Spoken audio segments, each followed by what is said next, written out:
இந்த நேரத்தில் 1000 கருத்துகள் இருந்தாலும் கூட காந்திக்கு நாம் வணக்கம் சொல்ல வேண்டும்.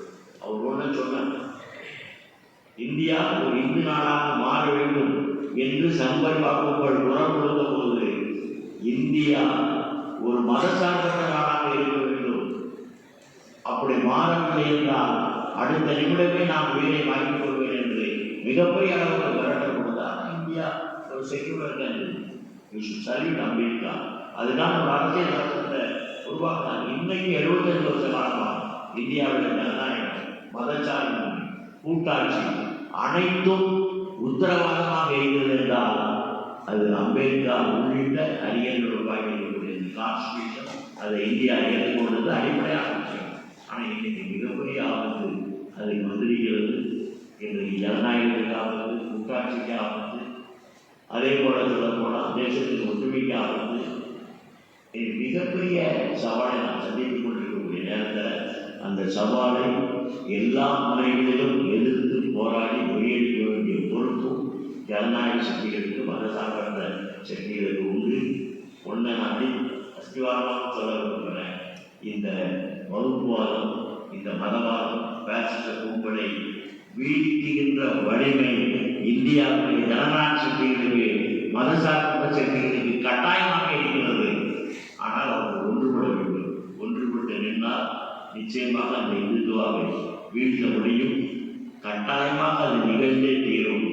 அதற்கான மகத்தான போராட்டத்தை அருணன் போன்றவர்களுடைய கருத்து அறிவு சார்ந்த அந்த ஆற்றல் முழுமையான முறையில் இன்றைக்கு நிச்சயமாக பயன்பட்டுக் கொண்டிருக்கிறது. பயன்படும். எல்லோரும் வாழ்க்கையை போல அருணன் அவர்கள் இந்த 4 துறைகளிலும் அவருடைய பணி தொடர வேண்டும். மிகச்சிறந்த மனித சமூகத்திற்கான, இந்திய ஒற்றுமைக்கான, இந்தியாவின் மதசார்பை பாதுகாப்பதற்கான அந்த மகத்தான போராட்டத்தில் அவருடைய பங்களிப்பு மேலும் பலப்பட வேண்டும். இந்தியாவில் பாசிசத்தை வேரோடு வேரடி மண்ணோடு வீழ்வதற்கான அந்த மகத்தான போரை ஒரு மகத்தான தூதுவனாக, மகத்தான அறிஞராக அவருடைய செயல்பாடு தொடர வேண்டும் என்ற முறையிலே கூறி தோழர் அருணன் அவர்கள் நீடூழி வாழ்க, அவர் ஆரோக்கியத்தோடு வாழ்க, அவருடைய குடும்பம் உட்பட மிகச்சிறந்த முன்னுதாரணத்தை ஏற்படுத்திக் கொண்டிருக்கிறது. அது தொடர வேண்டும். நல்ல ஒரு முன்னுதாரணத்தை தொடர்ந்து சமூகத்துக்கு அவர் எடுத்துக்காட்டாக வாழ வேண்டும் என்ற முறையில் தோழர் அருணன் அவர்களை வாழ்த்தி விடைபெறுகிறேன். நன்றி.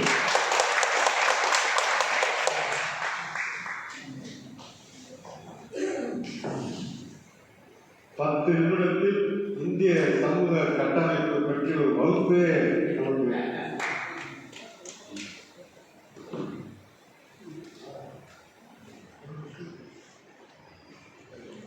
எடுத்து போட்டியிருக்கிறார் சம்பத் அவர்கள். இந்துத்துவா என்பது சாதித்துவா தான், ரெண்டை பிரிக்கவே முடியாது. அது கோலாச்சல் தொடங்கினால் என்னாகும் என்கின்ற அந்த எச்சரிக்கையை கொடுத்திருக்கிறார். அதை தடுக்கிற சக்தி இந்திய மக்களுடைய ஒற்றுமையில் இருக்கிறது என்றும் சரியாக கொடுத்திருக்கிறார். இந்த தமிழக மக்கள் ஒற்றுமை மேடை நாளை இந்திய மக்கள் ஒற்றுமை வர்ணமிக்கும் என்ற மாபெரிய கனவு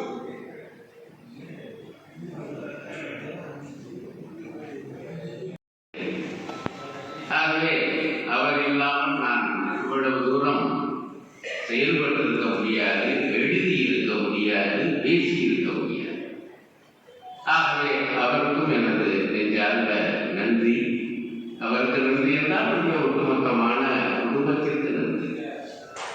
இவ்வளவு நன்றிகளுக்கு மத்தியில் தான் ஒரு எழுத்தாளர் உருவாய் என்னுடைய உரைநடைக்காக பப்பாசி இந்த விருதை தந்திருக்கிறது.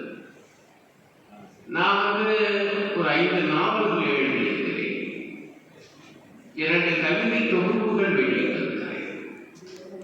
ஆனால் நான் அடிப்படையில் ஒரு உரைநடை எழுத்தாளர். 50 ஆண்டுகளில் 70 படைப்புகள் தந்திருக்கிறேன் என்றால் அதிலே இந்த 7 தவிர மற்றவையெல்லாம் உரைநடைகளுக்கு. ஆகவே உரைநடைக்காக இந்த விருதை அவர்கள் தந்தது என்பது எனக்கு உள்ளபடியே மகிழ்ச்சி. எந்த மனிதனுக்கு எந்த துறையிலே ஆற்றல் இருக்கிறதோ அதை உணர்ந்து இந்த விருதை அவர்கள் தந்திருக்கிறார். விருதுக்காக எழுதக்கூடாதுதான், ஆனால் எழுதும் பொழுது விருது தந்தால் அந்த பெருந்தன்மையை, அந்த அங்கீகாரத்தை ஒரு எழுத்தாளர் மதிக்க வேண்டும். அந்த வகையில் தான் எனக்கு பப்பாச்சி மீது அந்த இயல்பான நன்றி ஊற்றெடுத்து வருகிறது என்பதை நான் தெரிவித்துக் கொள்கிறேன். இந்த பேச்சுக்கள், இந்த எழுத்துக்கள் எல்லாம் எங்கே இருந்து வந்தன? தோழர் ரொம்ப அழகாக கச்சிதமாக சுட்டிக்காட்டினார். அந்த கருத்தியலுக்கெல்லாம் அடிப்படையாக இருக்கக்கூடிய ஒரு தத்துவம் என் வாழ்க்கையில என்னன்னு தெரியல, ஏன்பா சின்ன பிள்ளையா இருக்கும் போதே எனக்கு எப்பவுமே என்ன ஒரு கேள்வி வந்துச்சுன்னா இந்த இயற்கையை பற்றி. அப்ப இயற்கையை பற்றி கேள்வி வரும் பொழுது கடவுள் உண்டா இல்லையா, இயற்கை படைக்கப்பட்டதா இல்லையா இந்த கேள்வி. அப்ப நான் கல்லூரி காலத்துல மாணவர்கள் பற்றியில் என்னுடைய நண்பர்களுக்கு இதை பற்றி பேசுவேன்.